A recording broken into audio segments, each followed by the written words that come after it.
Hey guys. Welcome back. All right, if you've seen 1917,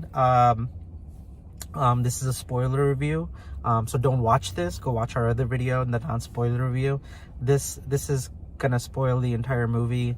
If you don't care about spoilers, welcome, I guess. You want to be here. The first thing I'm gonna say, I was really shocked. I thought the kid that died in the beginning of the movie, who was looking for his brother, was the main I thought character. he was the main character too, because So he's the only one that has any motivation. And that's what the movie trailers are playing it at as. The only reason I knew that he wasn't going to make it in the end was because at the end of the trailers, it's just that one guy running. Oh, really? So yeah, I could tell from the Okay. trailers that he wasn't going to I make it. wasn't paying attention to the face, so you probably... Yeah, I was just... But from the beginning of the trailer, it is his brother that's doing it. And, okay, like, how possibly could they have built this set because it's not CGI? Okay, so I think what they must have done is have a trench that goes in a giant circle. And then have the people coming behind him after he runs and the camera person goes, changing the trench set. You know what I mean? Like putting different actors in there and putting different props in there. And then they're going in a circle. So we have there's like, okay, so the river, the barn, the little town that's been destroyed, and then the trenches, and you're saying one trench is like a trench and the other trench is blown up, or like more like those guys are ready to go attack the first trench front lines. where we start, I think it had to have been a circle, and they would change things behind the guy so that when we got back around to there, it looked different. Right. Because there's a good 30 minutes that's just in a trench, right? Yeah. And there's no way that they dug out 30 miles of trench or however long it takes to walk 30 minutes. So it must have been a circle. But the barn in the field is just a burned down barn in a field. Oh, no, I'm just saying, I'm just trying to think of all the sets in the movie. There's a lot of sets. There's a village that's like burned down. There's a woman under the basement of this like town that's destroyed with the baby. Beautiful scene. Very beautiful scene. And you felt sad because he's like, I'll give you milk. And he didn't. I have to go. I don't know how this guy William was standing at the end of the movie, because he gave away, over a 24-hour period, he had like 2 sips of milk, and that was his entire... Adrenaline is a hell of a drug. Yeah, right. I know, that's what I kept thinking through this whole thing. But he gave away his food to the baby and the mom. Yeah. He didn't have any water, really. Yeah. Or sleep. Or No anything. sleep and then like when he shot that German guy up in the tower that was trying to snipe him, and then he gets knocked out and he touches his head. Oh, he had a conscious. He was he has a concussion. That was for probably sure. the only time he got sleep. Is he got a concussion? Yeah, probably. Right. And probably I just realized he never stopped to pee in the whole movie. He wakes up and it's much later. I love the truck scene. Right after his friend died. Yeah. Where they're all making fun of the soldier. Like, that is the definition of PTSD. We're like all joking and having fun, and he's just completely zoned out of it. And he's just like shell shocked. Yeah. Like he just lost one of his really good friends. Right. The sucky thing about that scene was like they were trying to help him. They were trying to help him out of the pilot, and he stabs them. I was so angry. Wait, what? Like the pilot. Yeah. So they pull a German pilot out of this crashed plane. I would do the same thing. Let's be honest. I would. Yeah. But I'm so angry because like the guy shot him. Like, I dude. wouldn't have. Let's put it this way: I wouldn't have trusted him that quickly after pulling him out, because he was over there. He was literally like bent over him, like trying to do who knows what, trying to give him water or something. And it's like, dude, he's an enemy. Like, you can't trust him that much. Get away from him and talk to him. Yeah, that was... I guess when you're in the moment, your mind can only, handle so much. You can't really, make decisions logically. You're just in the moment making decisions. They both just reacted. This guy's in a plane. It's on fire. It's about to crash. Get him out. Help him. Get him water. I would do the exact same thing without thinking. And we probably all of us Most of us would, right? And he does it again. You wouldn't? I wouldn't. I don't trust You play too many video games. No, I'm just kidding.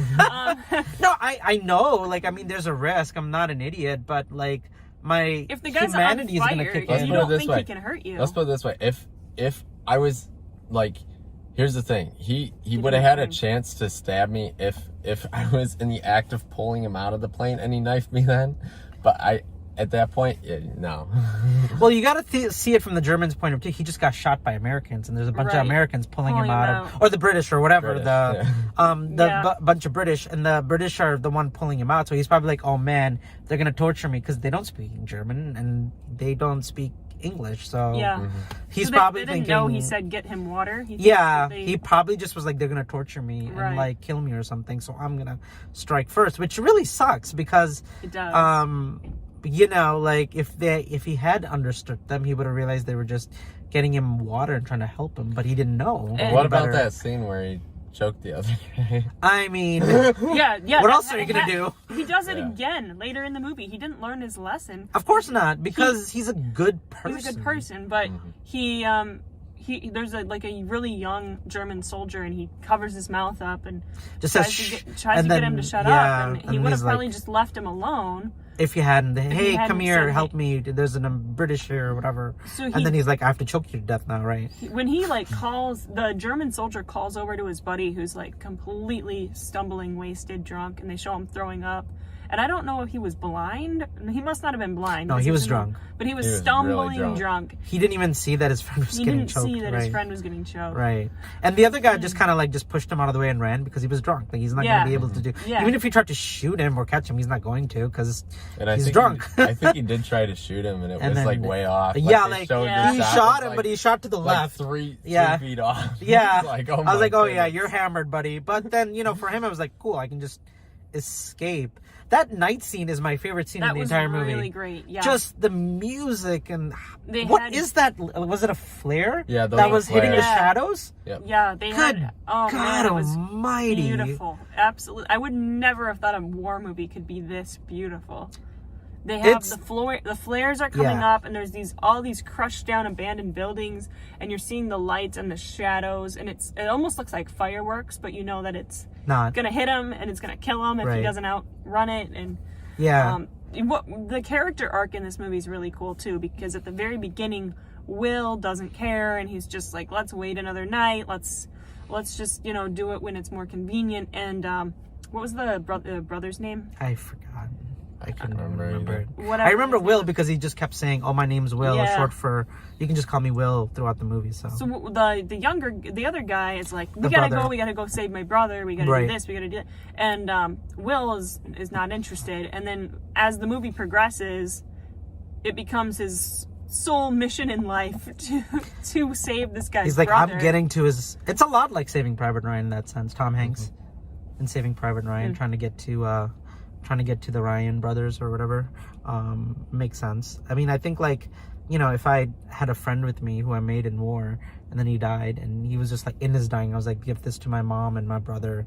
What else are you gonna do? Right. You're like, okay, I am about to put my life on the line all the way to get to his brother. It seemed like Will really didn't care much about the war. He's probably just drafted and had to be there. I mean, most of these people are drafted and just had to be there. Absolutely. But at the same time, it's very important. Like I was saying, it's hard to critique this movie in any way, shape, or form because war is ugly, war is wrong, and a lot of these men and a lot of these boys they're all 19. They're all 19. Kids. They're in a very tough situation, and gosh, I hope we never have another world war in any shape or form. Yeah. World War I and II is just so bad. And you look at even tensions today between China and Iran and everything that's happening. You're like, God, don't draft, don't go to another war. Don't I legitimately get upset knowing that we've noticed people kids who are just 18, 19 who are going to get drafted if a war does happen. It's horrible. It's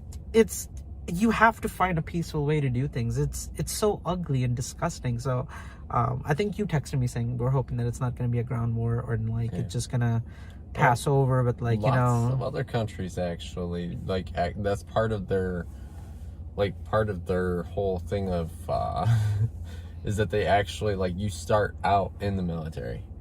Growing up there. Yep. In Germany, you have to serve in the military if you're a boy for at least a year. Oh, really? You have to. Oh, wow. I did not know that.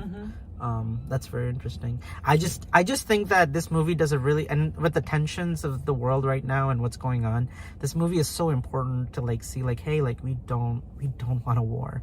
you know, and like good people die. Like it's not the leaders, it's not the, you know, people making decisions that are making horrible decisions. Yeah, who was that like lieutenant guy he kept trying to get to? Like that guy who's sending all these kids into war, like Benedict Cumberbatch. Benedict Cumberbatch, Yeah. Doctor Strange.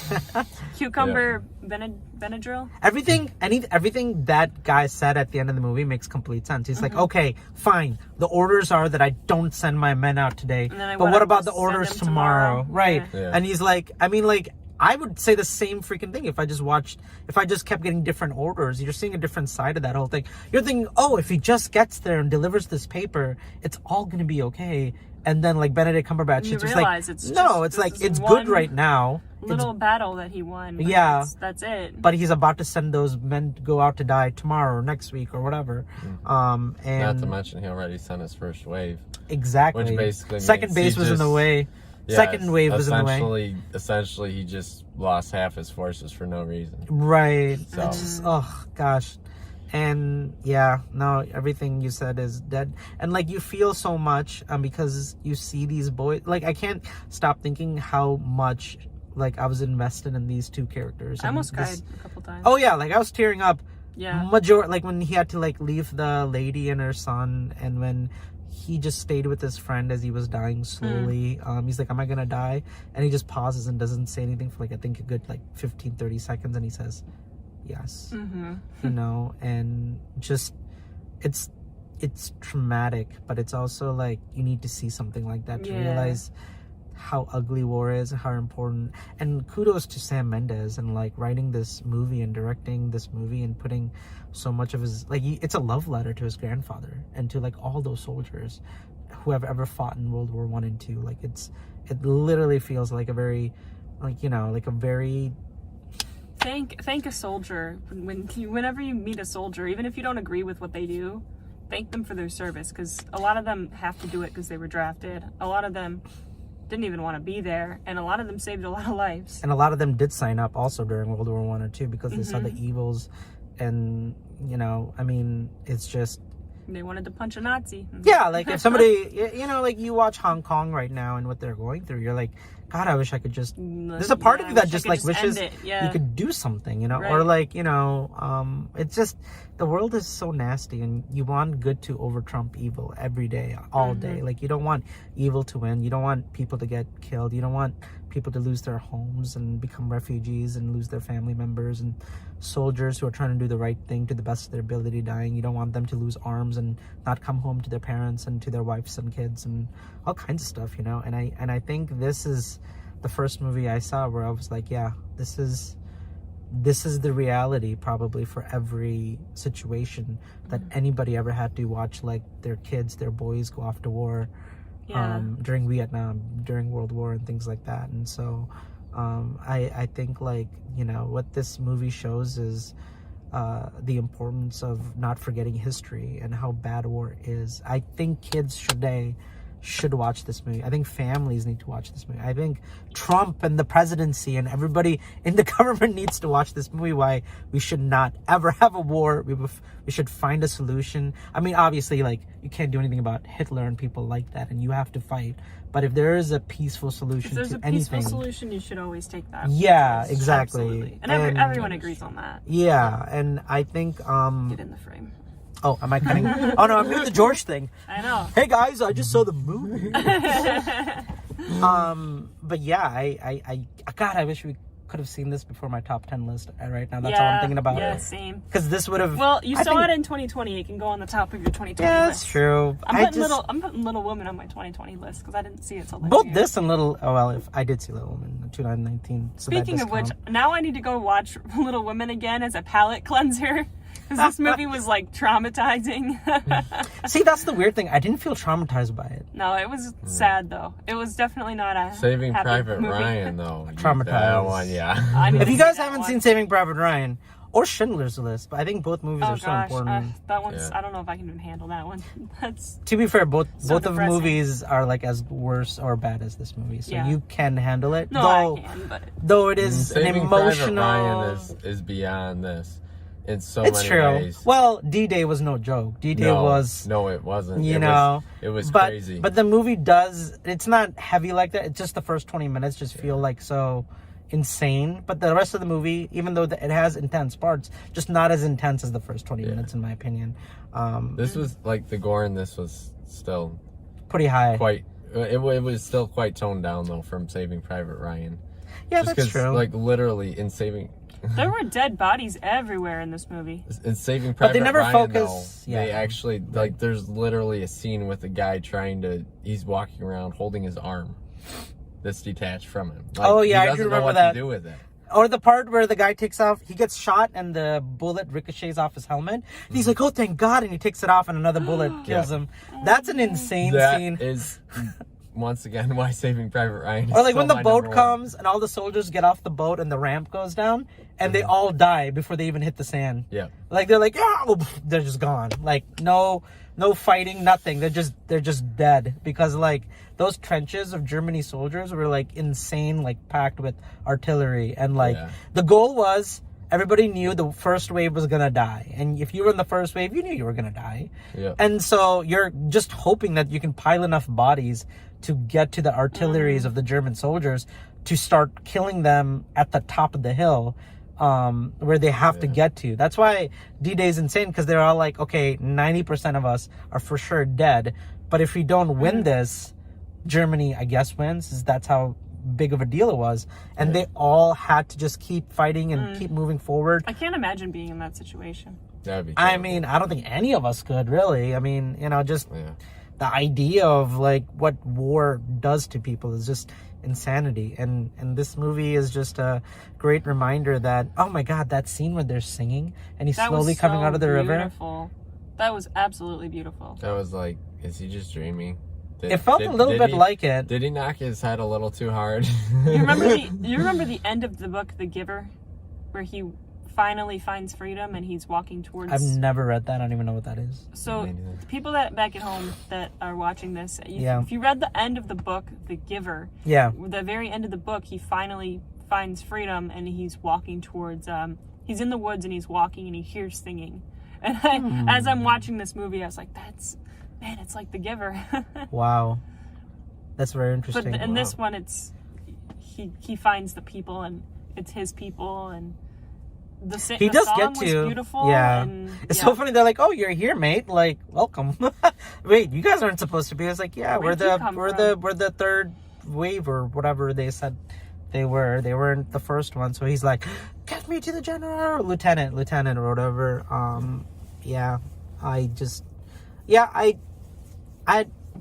I'm gonna finish off my thought saying like I had super high expectations, especially with everybody's talking about it and it winning Best Picture at the Golden Globes. It still blew my expectations away. Well, I had very low expectations because I typically am bored out of my mind during war movies, and this one held my attention for every second. That's true. It is not a boring movie by any... Like, the first scene is like these two guys who are like, I'm looking for food. Oh, shit, my brother's gonna be in this wave and 1,600 men are gonna die. We have to get through no man's land and get the message across. And you're just like, wait, what? How great was that scene when everyone's running this way and he has to come through them in a war zone with open fire 300 yards to get to the lieutenant. Right, because everyone else is trying to get to safety and they have to walk towards death and destruction in no man's land. And and the captain is like, "You're crazy, lad, don't go up there," and he climbs up and he's like, "I'm doing it." And he, jinx. But yeah, it's not, you won't be bored. No. You'll probably might have a stroke or heart attack watching this movie. Don't take kids. Don't take anyone with PTSD. Don't take anyone with anxiety. I've been saying that a lot lately in our reviews. Don't take people with PTSD. Take them to Little Women. That's true. I think I'm pretty much sold out. This movie is going to be the Titanic of like movies at the Oscars. It's going to win like 10 awards in a row, and well sadly, deserved. I don't think many people are going to see this movie just because it is a war movie. I hate the fact that it came out, like we were talking about this. It's like, why is this coming out in 2020? And it's like, well, it came out on Christmas, but everything got pushed because the holiday movies belong to Cats and Star Wars and Frozen and Cats. That really makes me sad that Cats beat this out. I know. I was like, you could have just not put Cats here and put it here, and then have like 19. It was released where we saw Judy. There's a Maple Theater that we went to in Birmingham. It was out there for a couple of weeks actually, but I wasn't expecting much, so I didn't really care enough to go see it. It wasn't until after Christmas where all the reviews and people started talking. I'm like, wait, how good is this movie exactly? Oh, how would you rate it towards Midway? This or Midway? Midway. I would actually put this above Midway just because I mean some of the cinematography was just mind blowing. Okay. Did any other war movie we saw last year come out? Well, there was Jojo Rabbit, but that's not. Yeah. That's not it's really a war movie. It is a war movie, but it's really it's not. so fake though that it can't be. I'm trying to think. I think this and Midway are the only war movies last year. Then yeah. I still like Jojo Rabbit better than this. Well, Jojo Rabbit's a little bit more lighthearted. This movie is not. This is a true story of soldiers. Yeah, this is like almost a documentary. This is that's the word. There we go. Shannon. I was like, how do I describe the camera work and what this movie is trying to portray? And I'm like, it's just like I feel like I'm missing something. It's almost like you take the narrator out and it's just the story. Yeah. And that's it's like found footage. Like here we were at the war site and we found this film reel. Yeah. That this guy took on his GoPro as he was following That's it. Yes. Yeah. That's exactly it. It's like there was a cameraman who's just joining these soldiers on a day. Yep. And this is their day. Yep. I think that's exactly I'm trying to think what else I could say. There's no other movie like it. There really isn't. There's not. The more I think about it, the more I'm like, this is a game changer for film in general. It kind of felt like a video game. In some ways, but not really. Because, like first-person shooter, I guess you can say it's like Halo, Call of Duty, Modern Warfare. But that would be more like Hardcore Henry. Hardcore Henry was I've never played that one. No, that's not a video game. That was a movie. Oh, okay. In first person. Okay. The whole thing was in first person. Okay, no so dialogue from that person. It was crazy. You guys got to see it sometime. What is it about? The most like this movie, then. It's about this Get into the frame. This guy wakes up. I know we both. I'm actually in the frame. Okay. But this guy wakes up and basically he's just like he finds out that his girlfriend is over there trying to help him escape from this bad guy. So he like jumps out of this airship or something. Okay. And lands on the ground. And really? Like, yeah, it's just freaking crazy. Man, makes you want to watch it. Like if you are into like first person anything, you should watch that movie because it's like parkour and like first person shooter mixed together. Wow. Which is like honestly that movie like blew my mind when I saw it. I thought it was amazing. When did it come out? Oh gosh, it came out like probably 3 Really? years ago. The lead actor in this movie, of course, he did his own stunts. Like there were some impressive parkour rolls that he did. The bridge scene was pretty impressive. Into the canyon, and he like rolled down into the trenches right. after he hit a guy. Or when the bombs are going off and he's running through the soldiers running, like the soldiers are running this way. He's running this way. And he keeps getting knocked over, and every time he rolls and he gets right back up on his feet. Yeah. That's a specific roll. Adrenaline is a hell of a drug. That's the first roll that you learn when you learn parkour. I actually worked at a gymnastics studio, and we had parkour classes going all the time. He's had some training, so that was impressive stunt work, because you don't just do that.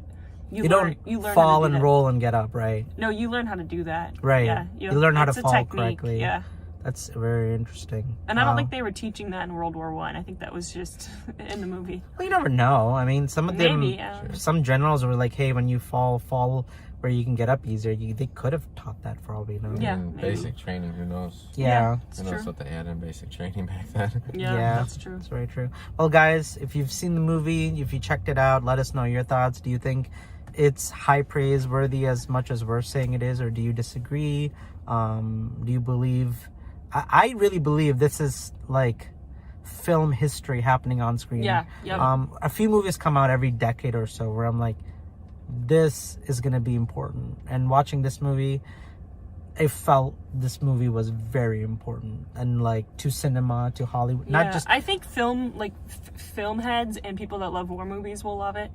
And I think nobody. I don't really like war movies, and I love this movie. I don't really like war movies, but I don't think very many people are going to go out of their way to see this. Well, I mean, right?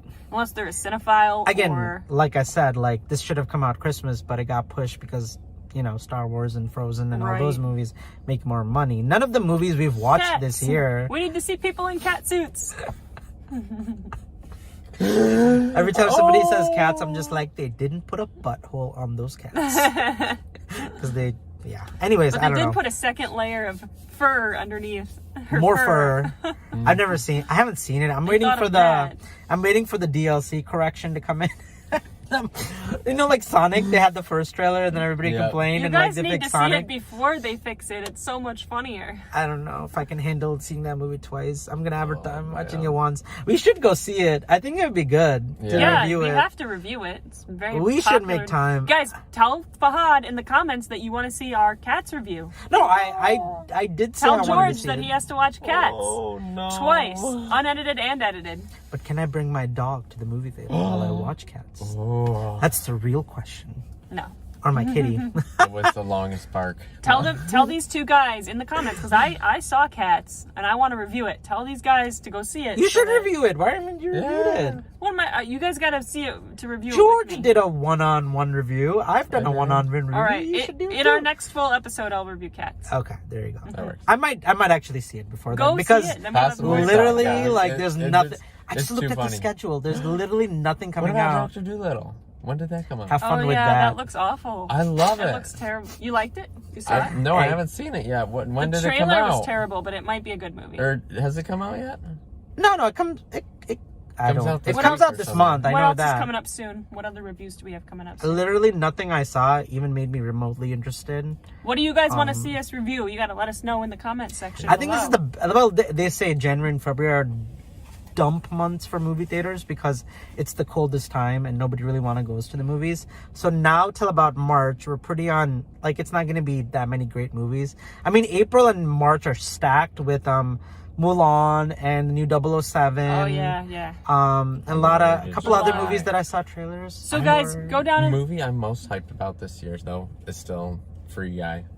But that's July 4th. Oh, I know. So guys, that's the problem. Go to our Patreon page, Yeah. leave $1, and tell us what movie you want to see us review. Is there anything in theaters right now that you want to see us review? Maybe there's an older movie that you want to see us Plus, review. to all the new subscribers, I did a birthday post where I asked people for my birthday just subscribe because we're getting like 30 of you actually click the subscribe button. Thank you very much. You. I actually personally tried to message every person that subscribed on my Facebook and Instagram.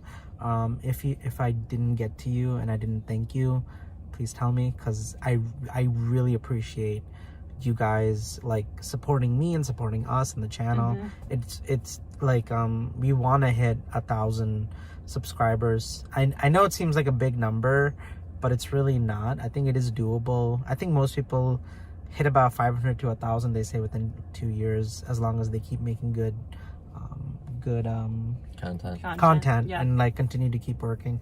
So we really appreciate that. I just like to ask that if you have friends and family that love movies, or if you know anybody that knows any of us, from high school or just church or whatever, please subscribe. If you really don't like movies and there's nothing for you to do this for, I mean, you don't have to watch the videos. You really don't. We literally just need subscribers. So that's what I'm trying to ask is just, somebody just clicking that button for us. Cause, I'm so close. If I can just get in by summer to get early reviews, and we could have seen 1917 3 weeks ago. All right, guys, so go on a Patreon page and put in a bid and tell us what movie you want us to see. Highest bidder wins. Okay, we'll watch your movie. Put in the highest bid on Patreon. Yeah. We'll watch whatever movie gets the highest donation. 2 last things and I'm done. We're going to do a Netflix night where we're going to review Two Popes, Irishman, and Marriage Story that are getting great reviews. Marriage Story was so good. Man. All 3 are supposed to be really good. I've only seen 2, Irishman and Marriage Story. I haven't seen Two Popes one yet. so far. I tried to start watching Two Popes and I think I fell asleep. Okay. But we're gonna do a Netflix night just Great, for I that like it. alone. Sweet. And then we're not gonna do a top 10 worst movies because I really can't think of top 10. I can maybe think of 2 or 3, but we're gonna do the worst movies we saw last year. Our personal list. I think we should do that before you move. When are you moving? Soon. Like Next tomorrow? week. Next week? I'll help you Something move. like that. This weekend we should do that then. I can't. I gotta work on some other things. Well, that's understandable. But we're gonna try to do the worst movie list and the Netflix list, and hopefully we can let you guys know whenever George and I can You'll see it posted when it's up here. Yep. All right, guys. See you later. Have a good night.